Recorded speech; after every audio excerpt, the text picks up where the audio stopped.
जय मसीह की। एबीएस में आप सभी लोगों का स्वागत है।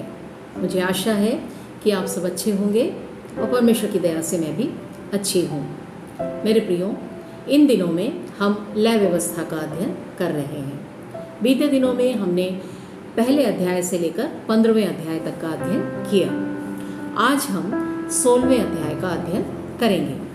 तो देखिए मेरे प्रियो, 16वां अध्याय बताता है प्रायश्चित के दिन का आचार या डे ऑफ अटोनमेंट के बारे में बताता है, जो कि इसराइलियों का एक त्योहार है। तो मैं ऐसा चाहती हूँ कि अध्याय 16 पढ़ने के पहले हम अध्याय 23 का अध्ययन करें। निकाल लीजिए मेरे साथ। ये जो 23वां अध्याय है वो बताता है वर्ष भर के नियत त्योहारों की विधियाँ, अर्थात इसराइलियों के एक साल में जितने त्योहार का मनाए जाने के बारे में यहोवा ने मूसा को आज्ञा दी, उसके बारे में है 23वां अध्याय। तो आज हम 16 अध्याय का अध्ययन करने के पहले 23वें अध्याय का अध्ययन करेंगे और पूरे त्योहारों के लिस्ट के बारे में जब हम अध्ययन करेंगे और उसके बीच में जब डे ऑफ अटोनमेंट के बारे में हम पढ़ेंगे, तब हम 16वें अध्याय में दिए गए जानकारियों के बारे में भी पढ़ेंगे। ठीक है, तो आइए अब हम 23वें अध्याय को निकाल लेते हैं, जो कि इसराइलियों के त्योहार के बारे में है। यह अध्याय इस प्रकार से शुरू होता है कि यहोवा मूसा से कहता है कि इसराइलियों से जाकर कहे कि किन किन त्योहारों को किन समय में किस तरीके से मनाया जाए। मेरे प्रियो, जब कभी भी ये शब्द त्योहार हम सुनते हैं तो हमें ये समझने की आवश्यकता है कि हर त्योहार के पीछे एक कहानी होती है और हर त्योहार के पीछे एक उद्देश्य होता है।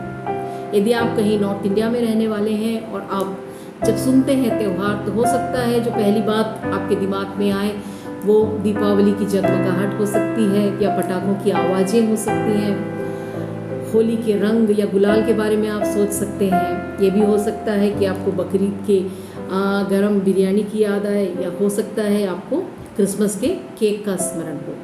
जो भी हो, त्योहार का अर्थ है खुशियाँ मनाना, आनंद मनाना, अपने आप को भूलते हुए, हर बातों को भूलते हुए, नाचते हुए, गाते हुए आनंदित करना। और वास्तव में ये त्योहार हमारे अंदर आशा, नई उमंग, नया उत्साह भर देता है, ताकि हम अपने जीवन को और भी ज़्यादा इफेक्टिव रूप से आगे ले जा सकें। मेरे प्रियो, जो पहला त्योहार अध्याय 23 बताता है वो है सबत। ये शब्द सबत हम उत्पत्ति के दूसरे अध्याय से पढ़ते आ रहे हैं, जहाँ पे हमने पढ़ा कि परमेश्वर ने 6 दिनों में तमाम चीज़ों की सृष्टि की और उसके बाद 7वें दिन परमेश्वर ने विश्राम किया, या उस दिन को विश्राम दिन कह के ठहराया या पवित्र दिन कह के ठहराया, जिसे कि हमने सबत करके सीखा। तो जो पहला त्योहार है वो है सबत, अर्थात 7वां दिन। परमेश्वर ने कहा कि 6 दिन है मनुष्य के पास कि वो काम काज करे, लेकिन 7वें दिन ना तो तुम, ना तुम्हारा बेटा, ना तुम्हारी बेटी, ना तुम्हारा दास, ना तुम्हारी दासी, और यहाँ तक कि यदि कोई व्यक्ति तुम्हारे छत के नीचे, अर्थात यदि कोई तुम्हारा मेहमान हो, तो वो भी इस 7वें दिन में काम काज ना करे, अपितु इस दिन में विश्राम करे और इस दिन को पूरी रीति में पवित्र दिन करके माने। तो परमेश्वर यहाँ पे कहता है कि जो 7वां दिन है वो लोगों के लिए पवित्र दिन करके ठहराया जाए और 7वें दिन लोग परमेश्वर की आराधना करें। मेरे प्रियो, आगे जितने भी त्योहार हम पढ़ेंगे उसमें परमेश्वर 3 बातों की ओर मुख्य करके इम्पोर्टेंस देता है। वो ये है कि उस दिन पवित्र सभा की जाए या आराधना की जाए। दूसरी बात, उस दिन पूरी रीति में विश्राम किया जाए, कोई कामकाज ना किया जाए। और जो तीसरी बात है वो है परमेश्वर के लिए, यदि उस त्योहार में परमेश्वर ने मेंशन किया हो तो वो बलिदान चढ़ाया जाए। मेरे प्रियो, मुझे यहाँ पर गोपाल प्रसाद व्यास जी की एक कविता याद आ रही है, जो इस प्रकार से है। आराम करो, आराम करो, आराम जिंदगी की कुंजी, इससे न तपेदिक होती है। ये एक व्यंग्यात्मक कविता है। यहाँ पे कवि इस प्रकार से कह रहे हैं कि आराम करो, आराम करो, आराम से किसी प्रकार की बीमारी भी नहीं होगी, और उसी प्रकार से यह जीवन की जो कुंजी है, जो चाबी है, वो यही है। अर्थात यदि हम आराम करेंगे तो हमारे जीवन में हमारे जो मूल्य हैं या हमारा जो जीवन है वो हम आराम के साथ रख सकते हैं और उसी प्रकार से बीमारी के बारे में जो तपेदिक या टीबी की बीमारी है वो भी नहीं होगी। वास्तव में टीबी ही नहीं, बाकी कोई भी बीमारी जो पाई जाती है, यदि हमारे शरीर में प्रॉपर रेस्ट रहे तो हमें बीमारियों को ओवरकम करने में सहायता मिलेगी। तो हमें हमारे जीवन की कुंजी आराम है, इस बात को समझने की आवश्यकता है। तो परमेश्वर यहाँ पे जो 7वां दिन विश्राम दिन कह के कहता है वो इसलिए मेरे प्रियो कि परमेश्वर हमारे आराम करने की जिंदगी के ऊपर बहुत ही ज़्यादा ध्यान देता है या उत्सुक रहता है। परमेश्वर नहीं चाहता कि हमारा जीवन भागा दौड़ी का जीवन हो, बिल्कुल किसी प्रकार का रेस्ट ना हो, निराशा में, काम के दबाव में, इस प्रकार का जीवन परमेश्वर नहीं चाहता, बल्कि परमेश्वर चाहता है कि हमें आराम का, विश्राम का दिन दे। और इसीलिए परमेश्वर ने हर हफ्ते में 7वां दिन विश्राम दिन करके उसने ठहराया। यहाँ पे हम देख सकते हैं कि परमेश्वर 7वें दिन में ही नहीं अपितु 7वें दिन, 7वें महीने, 7वें साल और 7 के 7 गुना अर्थात 49 के बाद का वर्ष, 50वां वर्ष और 50वां साल, इन तमाम चीज़ों को जहाँ पर कि 7 नंबर है, परमेश्वर ने कहा कि वो तुम्हारे लिए पवित्र ठहरे या विश्राम का समय ठहरे। तो आइए हम एक एक बातों को देख लेते हैं। पहली बात जो हमने देखा वो ये है कि 7वां दिन इस्राएलियों के लिए पवित्र ठहरे। अब देखते हैं 7वां महीना। 7वें महीने में 3 विशेष प्रकार के त्योहारों को परमेश्वर ने यहाँ पे बताया मूसा को कि इस्राएली उन त्योहारों को मनाएं। इस प्रकार से जो 7वां महीना है वो इस्राएलियों के लिए पवित्र महीना होता है। अब देखिए 7वां साल, जो 7वां वर्ष है, उसे परमेश्वर ने कहा कि वो भी तुम्हारे लिए अर्थात इस्राएलियों के लिए पवित्र ठहरे, विश्राम का समय ठहरे। अर्थात 7वें साल में तुम विश्राम करना, और सिर्फ तुम ही नहीं अपितु पृथ्वी या भूमि भी विश्राम करे। उस समय भूमि से संबंधित कोई भी काम, बोना या काटना, किसी प्रकार का कोई काम न किया जाए, अपितु भूमि को पूरी रीति में विश्राम दिया जाए। तो आप सोचेंगे यदि 7वें साल काम न करें तो इस्राएली खाएंगे क्या? परमेश्वर ने कहा 6वें वर्ष में ही तुम लोगों को 6वें, 7वें और 8वें इन तीनों वर्ष में जो आवश्यक है वो भोजन, वो उपज या वो फसल 6वें साल में ही परमेश्वर देगा, ऐसा परमेश्वर ने कहा। 7वें वर्ष के बारे में हमने पढ़ा। अब देखिए 7 के 7 गुना के बाद का वर्ष अर्थात 7 वर्ष को हम सबत वर्ष कहते हैं। जो 7वां वर्ष होता है वो सबत का वर्ष या विश्राम का वर्ष हो। इस प्रकार से 7 सबत वर्षों के बाद का वर्ष अर्थात 7 गुना 7 49 और उसके बाद का अर्थात 50वां जो साल है उसे भी परमेश्वर ने पवित्र कहा और उसे जुबली वर्ष करके बताया। देखिए मैं अभी 25वें अध्याय से बोल रही हूँ। उसे परमेश्वर ने पवित्र करके ठहराया और उसे जुबली वर्ष करके ठहराया, जो कि 50वां साल है। वो भी आराम का, विश्राम का, आनंद मनाने का समय ठहरे। और परमेश्वर ने वहाँ पे कुछ विशेष बातों को बताया है कि यदि किसी इस्राएली के पास कोई दास या दासी बीते सालों से रहे और जब जुबली का वर्ष आए तो वो अपने दास दासियों को आजाद कर दे, अर्थात उन्हें और दासत्व में ना रखे। यदि कोई व्यक्ति जेल में है उसे भी मुक्त कर दिया जाए। यदि किसी व्यक्ति का कोई पैसा लेके रखा गया है या उसके किसी भूमि को लेके रखा गया है उसे आजाद कर दे, अर्थात उसे वापस कर दे। किसी का घर लेकर रखा है उसे वापस कर दे। अर्थात हर एक रीति में लोगों का जो भी अन्याय से या नियम के अनुसार लेके रखा गया है वो सब उन्हें वापस दे दिया जाए। व्यक्ति आराम के साथ, आज़ादी के साथ जिए, खुशी के साथ जिए। और वास्तव में ये एक एकता का त्यौहार है जहाँ पे अमीर या गरीब ऐसी कोई भी डिफरेंस को ना रखते हुए एकता के साथ, एक मन के साथ लोग परमेश्वर की आराधना करते हैं। तो वो है जुबली वर्ष। तो हमने देखा यहाँ पे 7वां दिन, 7वां महीना, 7वां साल और 7 के 7 गुना के बाद का अर्थात 50वां जो साल है उसे भी परमेश्वर ने सबत या पवित्र करके ठहराया। तो ये है हमने जो पहला त्योहार पढ़ा वो है सबत। दूसरा जो त्यौहार हम पढ़ेंगे वो है पास ओवर या फसह का त्यौहार। मेरे प्रियो, हम जानते हैं कि जब इसराइली 400 साल गुलामी में थे, इसराइली याकूब के 12 पुत्र और उनके गोत्र, तो 400 वर्ष जब वे गुलामी में थे तो उन्हें वहाँ से बाहर निकालने के लिए परमेश्वर ने मूसा को चुना। और जब मूसा फिरौन के पास जाके कहता है कि इसराइलियों को भेज, और जो राजा है वो अपने दिल को कठोर करता है, तो परमेश्वर वहाँ 10 विपत्तियों को भेजता है। और जो 10वीं विपत्ति है पहले पुत्र के मृत्यु की, उसके बाद फिरौन तैयार हो जाता है कि वो इसराइलियों को भेजे। तो 10वीं विपत्ति के पहले ही परमेश्वर इसराइलियों से यह कह देता है कि वो अपने घर में एक निर्दोष बकरे को पाले, और पहले महीने के 14वें तारीख को, पहला महीना जो कि निसान का महीना है, उसके 14 तारीख को वो उस बकरे को काटे, बलि करे, और उसका जो लहू है वो लेकर अपने दरवाजे के चौखट पर लगाए। और उसी रात जब मौत का दूत वहाँ से गुजरेगा तो जिस किसी घराने में वो लहू लगा हुआ देखेगा वहाँ वो प्रवेश नहीं करेगा, अपितु उसे पास ओवर करते हुए या उसके ऊपर से गुजरते हुए वो दूसरे घर की ओर चला जाए। और ऐसा ही हुआ। उस रात में जब मृत्यु का दूत वहाँ से प्रवेश किया तो जिन किन्हीं इसराइलियों के घराने में, अर्थात सभी इसराइलियों के घराने में, जब वो उस रक्त को देखता है वो वहाँ पे प्रवेश नहीं करता है, अपितु बाकी घरों में वो प्रवेश करता है, और किसी भी इसराइल की मौत उस दिन नहीं होती है। तो मौत का जो दूत है वो जो पास्ट ओवर हो गया, इसलिए उस दिन का नाम पास ओवर या फसह कहा गया।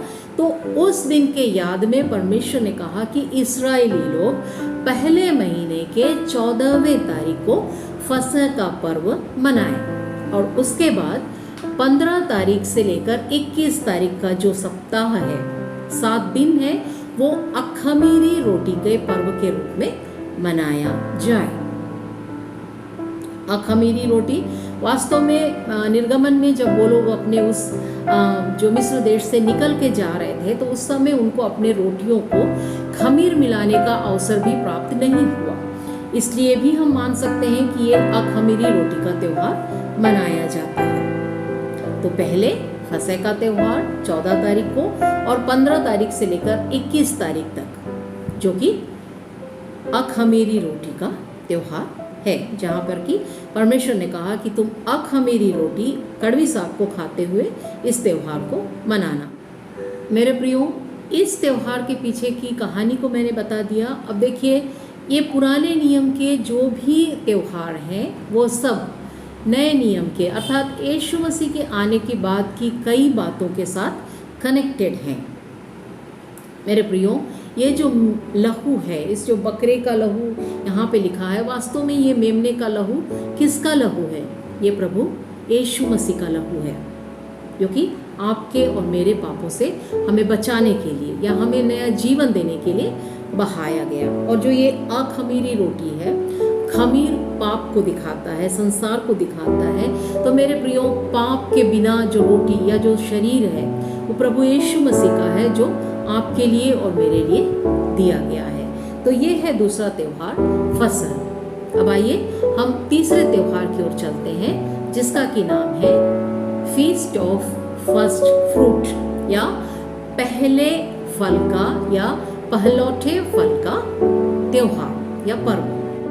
पहले फल का जो त्यौहार है वो पहले महीने के 16वें तारीख को मनाया जाता है। 14 तारीख को फसह का पर्व, 15 से लेकर 21 तक अखमीरी रोटी का पर्व, 14, 15 और उसके बाद जो 16वीं तारीख है उस दिन होता है पहले फल का त्यौहार। तो इस दिन इस्राएली लोग अपने फसल का जो पहली फसल है वो ले जाकर परमेश्वर के सानिध्य में चढ़ाते हैं। मेरे प्रियो, परमेश्वर हमेशा से ही ये कहता आ रहा है कि सब चीज़ का पहला भाग, यहाँ तक कि बच्चों में जो पहलौठा बेटा है वो भी परमेश्वर का है, उसे ला कर दो। ये कहने के पीछे परमेश्वर का उद्देश्य यह है कि हर एक पहले फ्रूट को परमेश्वर आशीषित करना चाहता है, ताकि जो उसका अगला फ्रूट हो, अगला फल हो, वो आशीष के रूप में या और भी बहुतायत के साथ लोगों को मिल सके, क्योंकि परमेश्वर ने पहले फल में आशीष दे दी होती है। तो यहाँ पे जो पहले फल का जो फेस्टिवल है, उसमें अपने हर एक पहले फल को ले जाकर इस्राएली परमेश्वर के सानिध्य में चढ़ाते हैं। और वो दिन भी विश्राम का दिन होता है, उन लोगों के लिए काम नहीं करते हैं, पवित्र सभा करते हैं और परमेश्वर के सानिध्य में इन चीज़ों को, जो उनका पहला फसल है, जो फल है, फूल है, जो कुछ भी उनके पास है, वो सबका पहला ले जाकर परमेश्वर को देते हैं। मेरे प्रियो, इसे नए नियम के साथ यदि हम जोड़ें तो हम देख सकते हैं 14 तारीख फसह का, 15 तारीख अनलीवेंड ब्रेड का, और उसके बाद 16वां तारीख अर्थात 14, 15, 16 तीसरा दिन। मेरे प्रियो, 14 तारीख जो कि फसह का त्यौहार, फसह अर्थात निर्दोष मेमने का काटा जाना, अर्थात यीशु मसीह के बलिदान, और उसका तीसरा दिन यीशु मसीह के पुनरुत्थान के दिन को यीशु मसीह मारा गया, गाड़ा गया और तीसरे दिन जी उठा। तो जो फर्स्ट फ्रूट का त्यौहार है वो यीशु मसीह के जी उठने को या पुनरुत्थान को दिखाता है। और मेरे प्रियो, बाइबल हमें बताती है कि मरे हुओं में से जो जी उठा है उसमें पहला फल प्रभु यीशु मसीह है। आदम के द्वारा हम सब में पाप आया और यीशु मसीह के जी उठने के द्वारा जितने लोग मसीह यीशु में पाए जाते हैं वो भी अपनी मृत्यु के बाद जी उठेंगे। तो यीशु मसीह के जीने के द्वारा जी उठने के द्वारा उसने परमेश्वर के लिए अपने आप को पहला फल करके चढ़ाया, जो कि इस फर्स्ट फ्रूट के फेस्टिवल का उद्देश्य या रीजन है।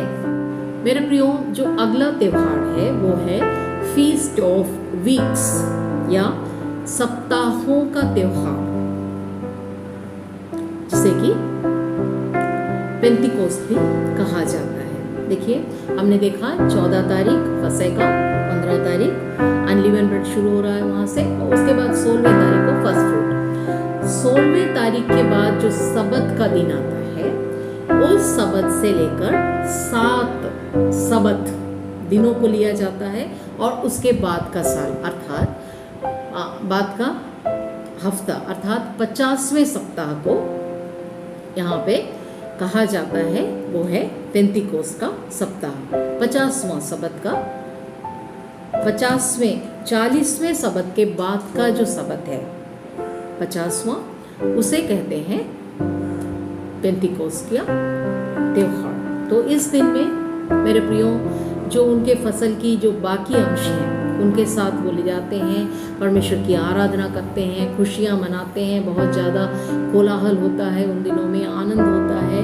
तो इन तमाम रीति से वो परमेश्वर के लिए पवित्र सभाएं करते हैं और इस प्रकार से वो इस त्यौहार को मनाते हैं। जब हम यहाँ पेंटिकोस्ट की बात करते हैं मेरे प्रियो, हमें स्मरण रखने की आवश्यकता है कि सिनाई पर्वत पर जब परमेश्वर ने मूसा को 10 कमांडमेंट्स दिए थे, 10 कमांडमेंट्स दिए थे, तो उस समय की याद में ये त्यौहार मनाया जाता है। और ये त्यौहार जब मनाया जा रहा था तो सिनाई पर्वत पर जब परमेश्वर 10 कमांड्स को दिया तो उस समय बहुत बड़े शब्द का होना, वो आग और वो जो पूरा प्रकाश था, उसी प्रकार से लोग इस त्यौहार में भी बड़ी खुशियाँ मनाते हैं, बहुत प्रकाश होता है और बहुत आवाज़ होता है। इस एक रिमेम्बरेंस में वो लोग इस त्यौहार को मनाते हैं।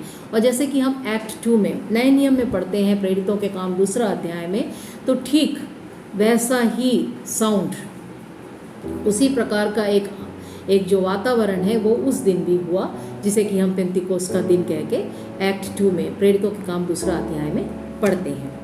जो अगला त्यौहार है वो है फीस्ट ऑफ ट्रम्पेट या नरसिंहे का त्यौहार। मेरे प्रियो, जैसे कि मैं सबत के बारे में बता रही थी, तो 7वां महीना किस प्रकार से इसराइलियों के लिए महत्वपूर्ण है, तो वो यहाँ से शुरू होता है कि जो ट्रम्पेट का जो नरसिंहा फूकने का जो उनका त्यौहार है वो 7वें महीने के पहले दिन मनाया जाता है, जहाँ पर कि इस्राएली एकत्रित होकर नरसिंहा फूका करते हैं, वो उनका त्यौहार है।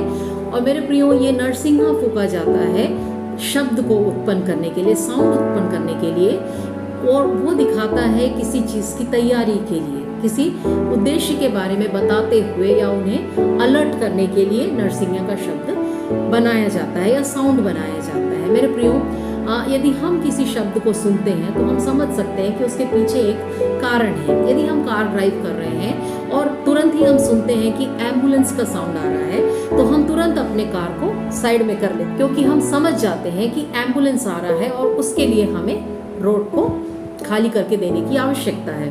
ठीक उसी प्रकार से यदि हम अपने क्लास में हैं और बेल रिंग करता है तो हम समझ जाते हैं कि ये अगला पीरियड है या फिर हमारा क्लास एंड होने वाला है या एंड हो चुका है। ठीक उसी प्रकार मेरे प्रियो, जब ये नरसिंगा फूका जाता है तो इस्राएली अपने आप को तैयार करते हैं। किस चीज़ के लिए, वो हम अगले त्यौहार के बारे में जब पढ़ेंगे तो हम देखेंगे। तो ये 7वें महीने के पहले दिन में किया जाता है, जो कि उनके लिए पवित्र दिन ठहरता है, विश्राम दिन ठहरता है। वो आराम करते हैं, वो नरसिंगे फूकते हैं, एकत्रित होते हैं, पवित्र सफाएं करते हैं।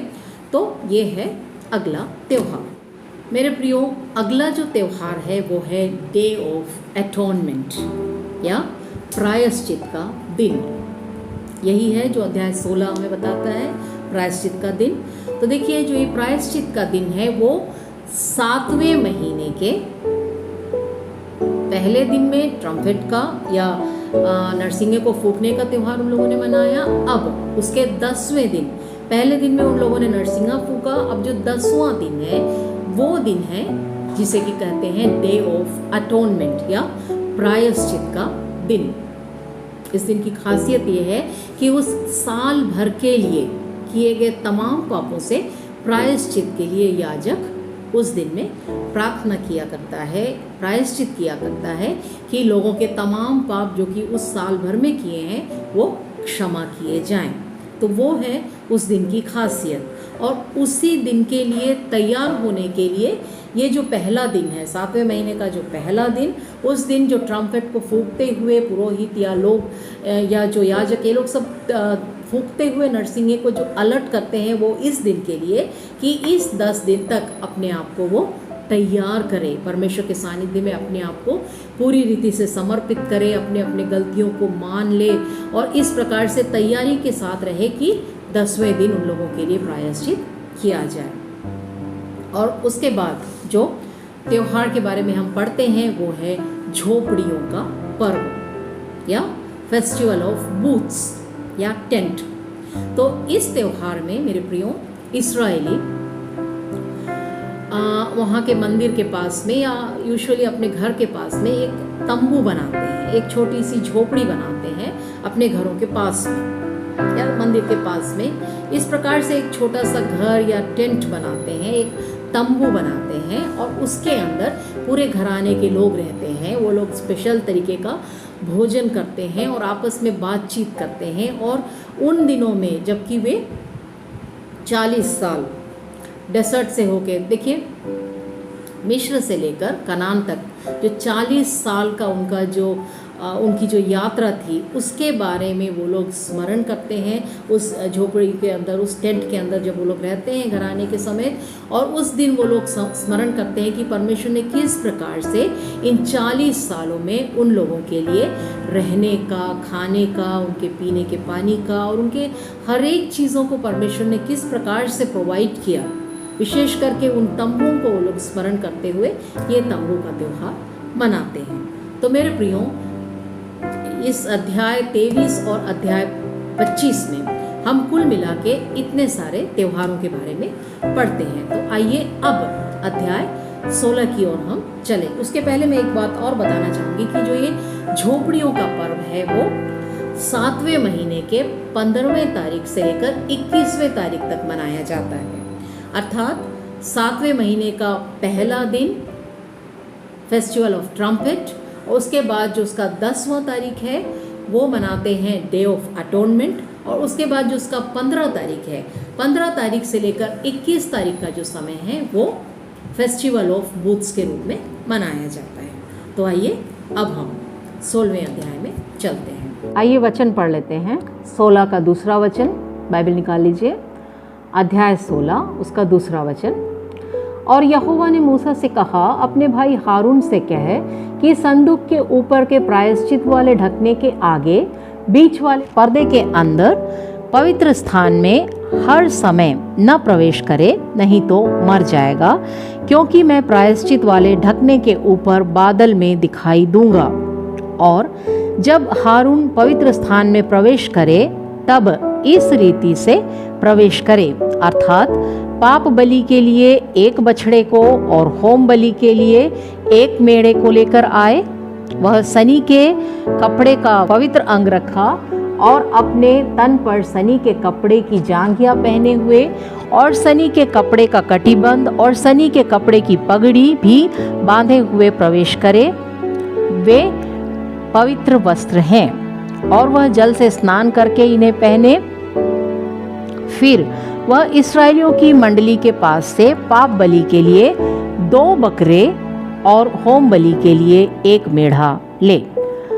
मेरे प्रियो, जैसे कि हमने यहाँ पे 16वें अध्याय में पढ़ा, परमेश्वर ने मूसा से कहा कि वो हारून से कहे कि ये जो कि प्रायश्चित का दिन है वो किस प्रकार से वो अपने आप को तैयार करके आए।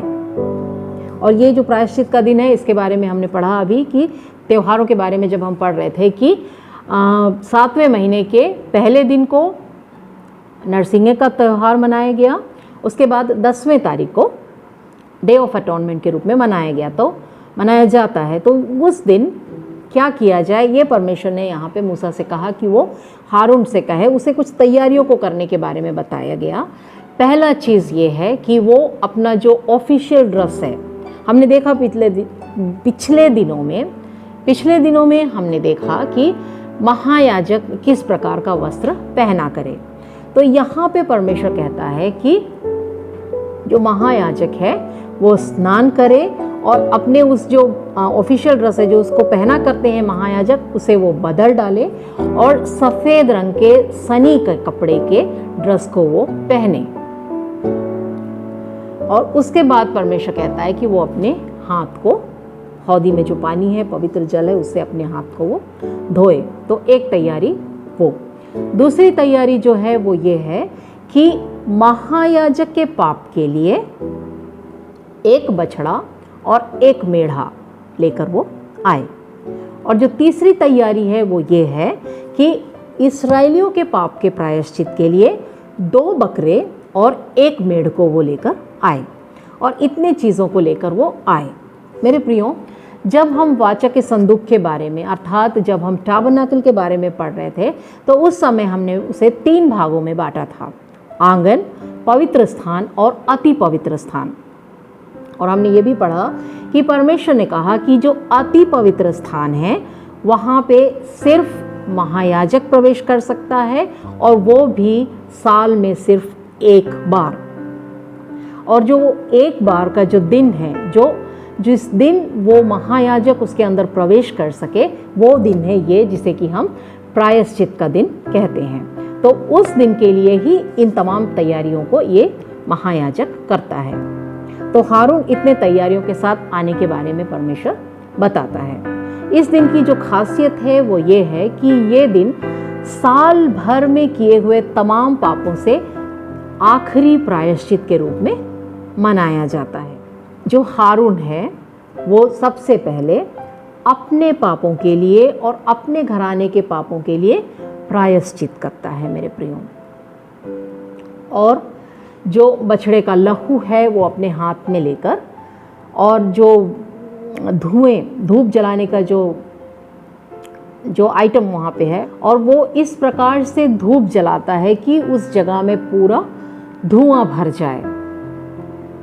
इसके पीछे एक कारण है मेरे प्रियो। जैसा कि हमने पढ़ा कि परमेश्वर ने कहा कि जो अति पवित्र स्थान है वो प्रायश्चित के ढकने के ऊपर परमेश्वर का निवास होगा या परमेश्वर का सानिध्य वहाँ पे होगा। तो यदि कोई मनुष्य परमेश्वर को देखे तो वो मर जाएगा।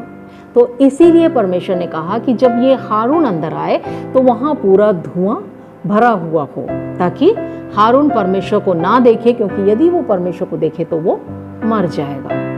तो वहाँ पे परमेश्वर कहता है कि हारून उस ब्लड को लेकर आए और उस पवित्र स्थान में पूरे धुएं के साथ भरी हुई अवस्था में वो वहाँ पे आए, और उसके बाद उस लहू के अंदर अपने उंगली को डुबो कर 7 बार उस प्रायश्चित के ढकने के पास जाके 7 बार उस लहू को छिड़के, और उसके बाद वो वापस आए। और उसके बाद और जो इस्राएलियों के लिए उसे बलि करने को कहा गया है, उस बलिदान के लहू को भी ले जाकर ठीक उसी प्रकार से 7 बार वो छिड़के और उनके लिए भी प्रायश्चित करे, अपने लिए भी वो प्रायश्चित करे। ये 2 कार्यों को वो रक्त के साथ ले जाकर करता है। उसके बाद मेरे प्रियो एक नई बात को हम देखते हैं, वो ये है कि जो 2 बकरे को लेकर आता है, उन दोनों बकरों को हारून लेकर अपने पास लाता है और उसके बाद वो चिट्ठी डालते हुए दोनों बकरों को अलग करता है। एक बकरा वो परमेश्वर के लिए अलग करता है और दूसरा बकरा वो अससेल के लिए अलग करता है। एक परमेश्वर के लिए, दूसरा अससेल के लिए। ये अससेल क्या है? अससेल एक्चुअली में यदि हम हिंदी में इसे कहें तो उसे बलि का बकरा कहा जाता है, या एस्केप गोट, जो कि भागा गया है, जो भगा दिया गया है, या जिसे दौड़ा दिया गया है, या जिसे उसकी कोई गलती नहीं है, वो निर्दोष है, लेकिन फिर भी उसे किसी प्रकार से कोई गलतियों के साथ भरते हुए उसे वहाँ से दौड़ा दिया जाए, भगा दिया जाए, तो वो है ये बलि का बकरा। तो इस दोनों बकरों को लेने के बाद ये जो बकरा है वो बलि के लिए अलग कर देता है हारून, और जो ये दूसरा बकरा है अससेस के लिए, उस बकरे को लेकर हारून उसके सिर पर हाथ रखता है और उस समय वो उन तमाम इस्राएलियों के लिए जो कि ये तंबू के बाहर हैं, परमेश्वर कहता है कि इस दिन डे ऑफ अटोनमेंट के दिन हारून के अलावा कोई भी उसके अंदर प्रवेश ना करे। तो बाकी सब लोग उसके आंगन के बाहर में खड़े रहते हैं। तो उस समय उन तमाम इस्राएलियों के लिए, उन इस्राएलियों के पापों को स्मरण करते हुए उस बछड़े के ऊपर हारून अपने हाथ को रखता है, जो कि इस बात का सिंबल है कि इन तमाम लोगों के पाप को उस बकरे के ऊपर डाल रहा है। मेरे प्रियो, जब वो पाप को उस बकरे के ऊपर डाल रहा है, तब हमें इस बात को ध्यान में रखने की आवश्यकता है कि पहले ही उनके हर एक पापों के लिए प्रायश्चित हो चुका है। जिस प्रकार के बलिदानों के बारे में हमने पढ़ा, उस चैप्टर में सैक्रिफाइस के बारे में जब हमने पढ़ा, तो ऑलरेडी इन लोगों के लिए याजकों ने प्रायश्चित कर लिया है, लेकिन उसके बाद भी उस साल के आखिरी प्रायश्चित के रूप में एक बार फिर से इस बकरे के ऊपर हाथ रखते हुए जो महायाजक हारून है, उनके तमाम पापों को वो स्मरण करके बकरे के ऊपर अपने हाथ को रखता है, ताकि तमाम इस्राएलियों का पाप वो बकरे के ऊपर आ जाए। और उसके बाद एक नियुक्त व्यक्ति के हाथ में उस बकरे को दे दिया जाता है, और वो जो व्यक्ति है उस बकरे को दूर दूर, बहुत दूर ले जाकर छोड़ देता है, और वो बकरा कभी वापस नहीं आता है। तो ये है डे ऑफ अटोनमेंट के दिन जो खास बात होती है, वो ये है कि एक बकरा अससेस के लिए छोड़ दिया जाता है, और वो बकरा कभी वापस नहीं आता है, जो कि तमाम इस्राएलियों के पापों को उठाकर ले जाता है। मेरे प्रियो, ये जो बकरा है, ये वास्तव में जो ये निर्दोष मेमना है, वो प्रभु यीशु मसीह को दिखाता है, जिसने कि आपके और मेरे, हम तमाम लोगों के पाप को अपने ऊपर लेकर वो क्रूस पर चढ़ गया। वास्तव में उसका कोई पाप, उसकी कोई गलती, उसकी कोई खता नहीं थी मेरे प्रियो, लेकिन हम तमाम मानव जाति के पापों को जब उसके ऊपर डाल दिया गया और उन गलतियों को लेकर वो क्रूस पर चढ़ गया, ताकि हमारी गलतियों से हमें मुक्ति मिल सके। मुझे उम्मीद है आप लोगों ने गीत सुना होगा, बोझ सबके गुनाह का उठाकर वो लिए जा रहा है।